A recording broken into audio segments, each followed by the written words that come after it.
ఇక 10వ తరగతిలో అత్యుత్తమ ఫలితాలు సాధించేలా ఉపాధ్యాయులు కృషి చేయాలని కలెక్టర్ రాజర్షి అన్నారు.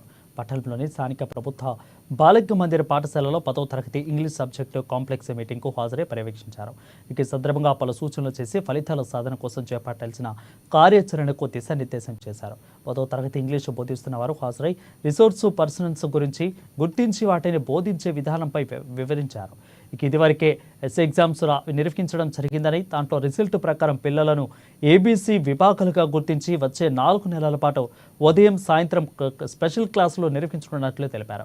ఇక సి కేటగిరీ పిల్లల పని ఎక్కువ శ్రద్ధ వహించి ప్రీవియస్ ప్రశ్నపత్రాలలో వచ్చిన ప్రశ్నలకు మంచి మార్కులు వచ్చేలా ఉపాధ్యాయులు చర్యలు తీసుకోవాలని అన్నారు. ముఖ్యంగా లాంగ్వేజ్ సబ్జెక్టులు అభ్యసించే దీపికలను రీసోర్ట్ పర్సన్ తయారు చేసుకుని ప్రతి ఒక్క స్కూల్కి కాపీ పంపిస్తే ఉత్తీర్ణత పెరిగే శాతం అవకాశం ఉంటుందని అన్నారు.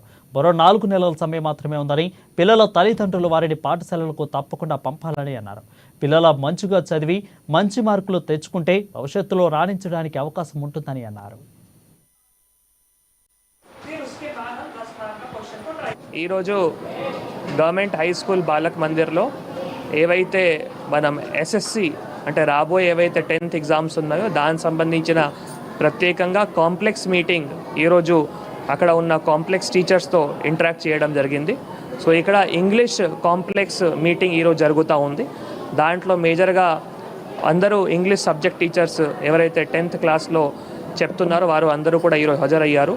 మేజర్గా వీరికి అంటే మన జిల్లాలో రిసోర్స్ పర్సన్స్ కూడా ఎవరైతే ఉన్నారో వారందరికీ గుర్తించి మళ్ళీ వాళ్ళకి ఇక్కడ ఇంటరాక్టివ్ ప్యానల్స్ ద్వారా పిల్లలకి ఏ విధంగా చెప్పాలి, 10th ఎగ్జామ్లో ఇంగ్లీష్ సబ్జెక్ట్లో తప్పకుండా ప్రతి ఒక్కరూ పాస్ అవ్వాలి. తర్వాత దీనికి సంబంధించిన పిల్లలకి 3 భాగంలో డివైడ్ చేసుకొని, ఎందుకంటే మొన్ననే ఎస్ఏ ఎగ్జామ్ చేయడం జరిగింది, దాంట్లో రిజల్ట్ కూడా వీళ్ళే ఎవాల్యుయేట్ చేసి ఎవరు పిల్లలు ఏ కేటగిరీలో, ఎవరు పిల్లలు బి కేటగిరీలో, ఎవరు పిల్లలు సి కేటగిరీలో వారు గుర్తించడం జరిగింది. దీని ప్రకారమే మళ్ళీ ఇప్పుడు నవంబర్ డిసెంబర్లో మార్నింగ్ టైం కానీ ఈవినింగ్ టైం కానీ స్పెషల్ క్లాస్ కూడా అట్లా పిల్లలకి నిర్వహించి సి కేటగిరీ పిల్లలపైన ఎక్కువ ఫోకస్ చేయాలి అట్లా చెప్పడం జరిగింది. తర్వాత ప్రీవియస్ ఇయర్ క్వశ్చన్ పేపర్స్ కానీ దాంట్లో కూడా కొన్ని క్వశ్చన్స్ చాలా ఈజీగా అర్థం చేసుకొని కూడా 1 మార్క్స్ క్వశ్చన్ 3 మార్క్స్